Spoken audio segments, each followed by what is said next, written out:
আসসালামু আলাইকুম। Again welcome to my channel. আজকে আমি আপনাদের আলোচনা করব ইন্ডিয়ার ভিসা আবেদন ফর্ম জমা দিলে ভিসা প্রত্যাখ্যানের সম্ভাবত কারণসমূহ। যদিও এ বিষয়ে Indian visa application centre visa কী কারণে প্রত্যাখ্যান করেছে সেটা বলবেন না বা বলতে পারবেন না, সেটা তারা ডিক্লেয়ার দিয়েই রাখেন। এক নম্বর কথা হচ্ছে, আবেদনকারীর ফর্মে কোনো ভুল তথ্য পূরণ করলে, ভুল তথ্য বলতে আপনার নাম ভুল হতে পারে, বা আপনার পিতার নাম ভুল হতে পারে, বা আপনার ঠিকানা অ্যাড্রেস ভুল হতে পারে। যদি আবেদনকারীর ফর্মের যে তথ্যগুলো আছে এই তথ্যগুলোর মধ্যে কোনো তথ্য যদি ভুল পূরণ করেন তাহলে আপনার ভিসা প্রত্যাখ্যান হতে পারে। কোনো ডকুমেন্ট জাল বা নকল সংযুক্ত করলে। 3 নম্বর, পাসপোর্ট এবং ভোটার আইডি বা জন্ম নিবন্ধনের সাথে কোনো গড়মিল থাকলে। আপনার পাসপোর্টের সাথে ভোটার আইডি কার্ডের যদি কোনো গড়মিল থাকে সেক্ষেত্রে ভিসা প্রত্যাখ্যান করতে পারে। 4 নম্বর, ভ্রমণ ভিসা নিয়ে গিয়ে ওভার স্টে করলে।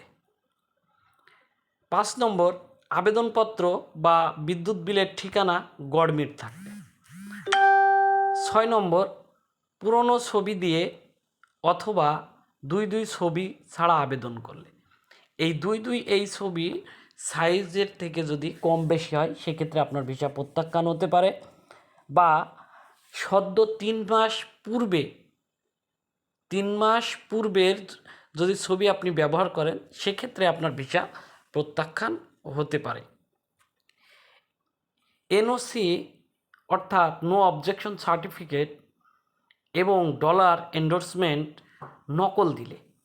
অনেক সময় আগে হতো কি, স্টেটমেন্ট না তুলেই স্টেটমেন্টের একটা কপি তৈরি করে জমা দিত। এক্ষেত্রে এটা ভেরিফিকেশন হয়ে থাকে। এই এনওসি বা ডলার এন্ডোর্সমেন্টটা নকল দিলে আপনার ভিসা প্রত্যাখ্যান হতে পারে।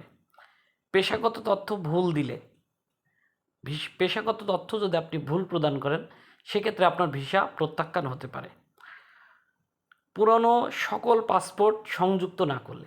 আপনার দেখা যাচ্ছে বর্তমান যে পাসপোর্ট রয়েছে এর আগে একটা পাসপোর্ট ছিল যেটা মেয়াদ শেষ হয়েছে, বা সেই পাসপোর্টের পেজ শেষ হয়ে গেছে, সেক্ষেত্রে আপনার পুরনো পাসপোর্টটাও আপনাকে জমা দিতে হবে। এবং আরও অনেকগুলো কারণ আছে যেগুলো আপনারা visa.help.dhaka@mea.gov.in এই লিঙ্কে গেলে আপনি আরও তথ্য পেতে পারেন। সবাইকে ধন্যবাদ এবং আসসালামু আলাইকুম।